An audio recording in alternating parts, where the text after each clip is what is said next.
In a minute, you're going to get my 5 forgotten sales success standards. Now, these standards will add structure to your sales job and increase your sales performance. But first, a quick story.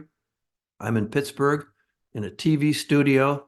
I'm about ready to do a major sales training presentation for a big TV group. I'm talking to 20 salespeople in the studio audience, but 800 salespeople are going to be joining via satellite. 5 minutes before I go on, the group VP of sales who hired me calls me over to the news desk where he's seated, and he says, "Are you ready, Chris?" And I just looked at him, answered with a question of my own. I said, "What are my choices?" And he laughed, and I laughed, and I went on and did the seminar. But for me, there's always been something reassuring and wonderful about structure. Having to start and stop a presentation at a specific time helps rivet my attention and creates performance enhancing focus.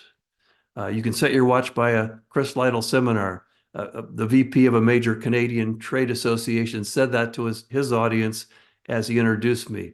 Don't worry, this will be over on time. You can set your watch by a Chris Lytle seminar. And that's one of the nicest compliments anybody's ever paid me during my speaking career. Let's talk about adding structure to your sales job. That VP of sales asked me, "Are you ready?" And I said, "What are my choices?" But what are your choices? One of the great things about sales is that for many hours during the day, nobody's watching you. You don't have a tough boss looking over your shoulder. You're free.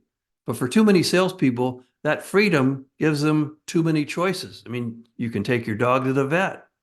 You can mow your lawn. You can drive around aimlessly, or you can purposely drive golf balls at the range during the middle of the day. So these are the 5 forgotten sales success standards. I say they're forgotten because nobody teaches these anymore. Even I forget to mention them, figuring that everybody knows this stuff, but they don't. Here's number 1. Do not conduct more than 2 needs analysis or discovery meetings without converting at least one of those into a written proposal. I mean, this stresses the importance of acting on the information you gathered rather than just gathering information. Plus, if you have to write 5 or 6 proposals, you're overwhelmed. Number 2, book the proposal meeting before you leave the needs analysis meeting. "Thanks, I'll get back to you as soon as I have an idea," is an unacceptable way to end the needs analysis meeting. Booking the meeting before you leave ensures that you won't wait till you feel like it to write that proposal. Number 3, ask for the proposal meeting within 5 business days. That's what we call a timeliness standard. I mean, if you wait more than 5 business days to get back to them, they'll forget there even was a needs analysis meeting. Number 4, never email your proposal. Insist on doing it in person. If you can't do it in person, do it live over Zoom or Teams, but never email your proposal. Just say to the prospect, "I'm going to work 3 or 4 hours on this, and I think it deserves a fair hearing." Does that make sense? And they'll say yes. Number 5, practice your proposal. Practice it a few times. Practice it in front of a mirror if you have to. Practice it with your sales manager, a spouse, another salesperson.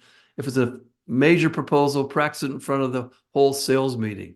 But you're going to be more prepared, less nervous, and perform better when you've practiced your proposal a few times. Your responsibility as a professional salesperson is to create the structure and the systems that cause you to do the right thing, whether you feel like it or not. That's what pros do.